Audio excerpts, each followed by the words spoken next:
اعوذ باللہ من الشیطان الرجیم بسم اللہ الرحمن الرحیم انا ارسلناہ قرآنا عربیا لعلکم تعقلون صدق اللہ مولانا العظیم۔ ناظرین گرامی، سورہ یوسف کی ایک آیت میں نے آپ کی خدمت میں پیش کی۔ اللہ نے فرمایا کہ ہم نے قرآن کریم کو عربی زبان میں آپ کے لیے اتارا ہے تاکہ آپ اس کو اچھی طرح سمجھ سکیں۔ یہ میں نے عرض کیا تھا پچھلے لیکچر میں کہ ہم کسی اور لیکچر میں انشاءاللہ اس کا جائزہ لیں گے کہ دنیا کی ساری زبانوں میں اللہ تعالیٰ نے اپنے آخری ابدی اور سرمدی پیغام کے لیے عربی زبان کا انتخاب کیوں کیا۔ آج ہمارا موضوع ہے حروف مقطعات۔ پچھلے لیکچر میں نے عرض کیا تھا کہ حروف مقطعات دراصل حروف تہجی ہیں۔ قرآن کریم کی 29 صورتیں 14 حروف سے شروع ہوتی ہیں جن کو ہم حروف مقطعات یا بروکن لیٹرز کہتے ہیں۔ عربی مدارس میں دراصل اس کو بچوں کو یاد کروانے کے لیے ایک فریز بنا دی گئی کہ نص حکیم قاطع لہ سر، کہ جب کسی صاحب دانشور کی حکمت والے کی جو عبارت ہوتی ہے وہ فیصلہ کن ہوتی ہے اور اس میں کوئی راز پوشیدہ ہوتا ہے، تو بچوں کو یہ حروف مقطعات 14 اس جملے میں آ گئے تاکہ بچے ان کو یاد کر سکیں کہ یہ 14 حروف مقطعات ہیں۔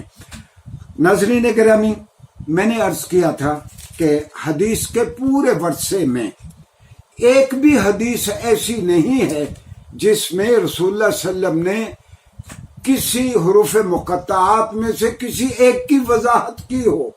ہاں، جتنی روایات ہم تک پہنچی ہیں وہ لوگوں کی ذاتی آراء ہیں، اور ان میں 2-3 صحابہ کرام رضوان اللہ علیہم اجمعین کے عبداللہ ابن عباس کا، حضرت ابو موسیٰ اشعری رضی اللہ عنہما کا بھی نام آتا ہے کہ انہوں نے اپنے طور پر حروف مقطعات میں سے کسی کی وضاحت کرنے کی کوشش کی۔ البتہ حدیث کے پورے ورثے میں ایک بھی حدیث ایسی نہیں ہے۔ جو چیزیں سمجھ نہیں آتی تھی صحابہ کو، رسول اللہ از خود ان کو بتا دیا کرتے تھے، لیکن ایک بھی حدیث نہیں ہے رسول اللہ صلی اللہ علیہ وسلم نے حروف مقطعات میں سے کسی کی وضاحت کی ہو۔ کئی صحابہ نے تو یہ کہا کہ یہ سارے اللہ کے نام ہیں، کئیوں نے کہا کہ یہ سارے محمد صلی اللہ علیہ وسلم کے نام ہیں۔ ہاں، 2 خاص طور پر حروف مقطعات میں سے ایسے ہیں جن کو پورے عالم اسلام میں محمد صلی اللہ علیہ وسلم کے اسماء گرامی سمجھا جاتا ہے، طٰہٰ اور یاسین۔ طٰہٰ اور یاسین یہ دراصل قرآن کریم میں اس طرح واقع ہوئے کہ قرآن کریم کی آیت کا آہنگ بتاتا ہے کہ شاید آپ کا نام طٰہٰ یا یاسین ہے۔ اس کے بارے میں ہمارے پاس کوئی حتمی رائے نہیں ہے کہ یہ واقعتاً رسول اللہ صلی اللہ علیہ وسلم کے نام ہیں۔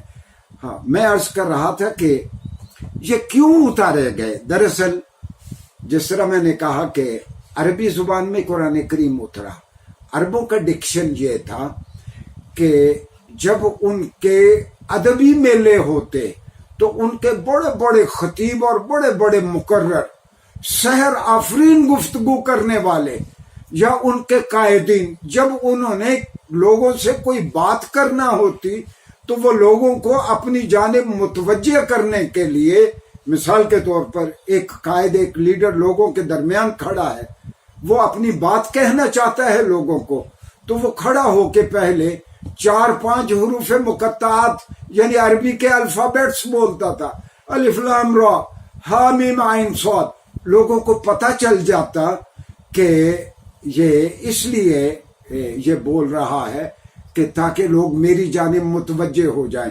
بالکل اسی طرح جس طرح ڈائس پہ آج ہم کھڑے ہو کے کہتے ہیں تقریر کرنے سے پہلے، can I have your attention plays. ناظرین گرامی میری جانب توجہ کریں، میں کچھ کہنا چاہتا ہوں۔ یہ عربوں کا انداز تھا کہ وہ تقریر کرنے سے پہلے لوگوں کو متوجہ کرنے کے لیے کہ میں کوئی بہت ضروری بات کہنا چاہتا ہوں، وہ کچھ الفابیٹس استعمال کرتے تھے۔ ہمارے پاس ایسی شہادتیں ہیں کہ رسول اللہ صلی اللہ علیہ وسلم کی آمد سے 200-250 سال پہلے کی عبارتیں ہمارے پاس موجود ہیں، اور ان کے ادبی میلوں میں خاص طور پر حکاز کے میلے میں یا دیگر میلوں میں جو مکہ کے آس پاس لگتے تھے میلے، اس میں جو مقررین تقریریں کرتے، وہ اپنی تقریریں، اپنے خطاب وہ حروف مقطعات سے شروع کرتے۔ میں خاص طور پر ایک کا نام لوں گا، ان کا نام ہے الایادی، قس بن ساعدہ الایادی، بہت مشہور زمانہ جاہلیت کا ادیب۔ جب وہ کھڑا ہوتا تو پہلے حروف مقطعات 3-4 بیان کرتا، پھر وہ اپنی سحر آفرینی اور خوبصورت گفتگو شروع کرتا۔ ناظرین گرامی، جن جن چیزوں سے شرک کی یا اباہیت کی یا ننگے پن کی بو آتی تھی، ان کو تو رسول اللہ صلی اللہ علیہ وسلم نے کالعدم قرار دے دیا، ان کا اسلامی کلچر میں رواج نہیں رہا۔ میں اس کی ایک مثال دیتا ہوں۔ رسول اللہ صلی اللہ علیہ وسلم ایک صحابی کے گھر گئے، انہوں نے وہاں ایک ننھی منی چھوٹی سی گڑیا پھدکتی پھر رہی ہے۔ آپ نے کہا کہ بیٹی کیا نام ہے آپ کا؟ تو اس نے کہا عاصیہ، عین الف صاد یہ ہے عاصیہ۔ اب عاصیہ کا لفظی معنی ہے گناہ کرنے والی۔ تو رسول اللہ صلی اللہ علیہ وسلم برہم ہوئے ایک طرح، صحابی سے کہا بھئی یہ کیا نام ہوا؟ بچی کا نام گناہ کرنے والی۔ تو رسول اللہ صلی اللہ علیہ وسلم نے پھر اس بچی کا نام، اس گڑیا کا نام جمیلہ رکھ دیا کہ یہ خوبصورت گڑیا ہے، اس کا نام جمیلہ۔ تو زمانہ جاہلیت کی ایسی بہت ساری چیزیں جن سے شرک کی، اباہیت کی، ننگے پن کی بو نہیں آتی تھی، وہ زمانہ اسلام میں بھی جاری رہی۔ میں اس کی ایک اور مثال دیتا ہوں۔ مثال کے طور پر یہی قس بن ساعدہ الایادی، اتنا بڑا ادیب، جب وہ کبھی خطبہ دیتا، جب لوگوں سے ابتدائی گفتگو کر لیتا کہ ناظرین گرامی، سامعین کرام، میری جانب متوجہ ہوں، میں نے بہت اہم بات کرنی ہے، اور اصل موضوع شروع کرنے سے پہلے، جسے اردو ادب میں گریز کہا جاتا ہے کہ میں اب اپنے اصل موضوع پہ آ رہا ہوں، وہ ایک فریز استعمال کرتا، اما بعد۔ یہ قس بن ساعدہ الایادی زمانہ جاہلیت میں استعمال کرتا تھا، اور پھر یہ رسول اللہ صلی اللہ علیہ وسلم نے بھی اما بعد استعمال کیا، خلفائے راشدین نے بھی استعمال کیا۔ ایسی بہت ساری چیزیں جن سے شرک کی بو نہیں آتی تھی، زمانہ جاہلیت کی بعد میں بھی عربی زبان میں جاری رہی۔ ایک اور مثال وہ آج تک جاری ہے۔ یہ قس بن ساعدہ الایادی جب خطبہ دیتا تو خطبہ دینے سے پہلے وہ اپنے دائیں ہاتھ میں ایک عصا لے کے کھڑا ہوتا، دائیں ہاتھ میں عصا لے کے پھر وہ خطبہ دیتا۔ تو ناظرین گرامی، آپ نے دیکھا ہوگا یہ روایت آج تک رسول اللہ صلی اللہ علیہ وسلم کے زمانے میں اور پھر خلفائے راشدین اور آج تک یہ روایت جاری ہے۔ جمعہ میں جب امام صاحب خطبہ دیتے ہیں تو ان کے دائیں ہاتھ میں ایک عصا ہوتا ہے۔ ہاں، آخری بات اس سلسلے میں یہ کہوں گا کہ ہیں تو حروف تہجی، ان حروف تہجی کی مدد سے اللہ تعالیٰ نے محمد صلی اللہ علیہ وسلم پہ یہ قرآن اتارا ہے۔ بھئی اگر تم اس کو اللہ کی جانب سے اتاری گئی کتاب نہیں مانتے ہو تو یہ حروف تہجی تو تمہارے پاس بھی ہیں۔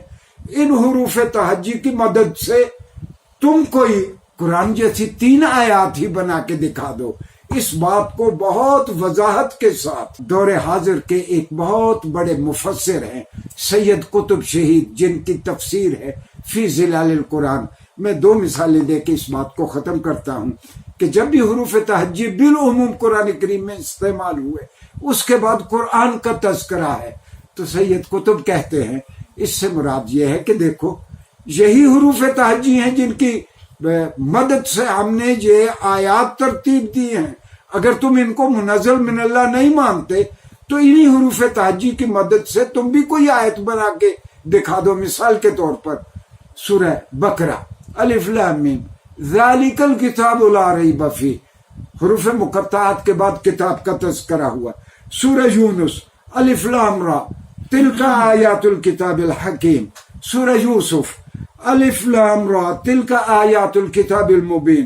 سورہ ابراہیم الف لام را کتاب انزلناہ الیک لتخرج الناس من الظلمات الی النور۔ بالعموم قرآن کریم نے جہاں بھی حروف مقطعات استعمال کیے ہیں اس کے بعد قرآن کا یا آیات کا تذکرہ کیا ہے، گویا اس چیلنج کو ایک بار پھر دوہرا دیا گیا کہ انہی حروف تہجی سے ہم نے آیات بنائی ہیں. اگر منزل من اللہ نہیں مانتے تو تمہارے پاس بھی یہ الفابیٹس ہیں، تم قرآن جیسی کوئی 3 آیات بنا کے دکھا دو. ناظرین گرامی، ہم انشاءاللہ آمدہ لیکچر میں قرآن کے کسی اور پہلو پہ انشاءاللہ ہم بات کریں گے. شکریہ.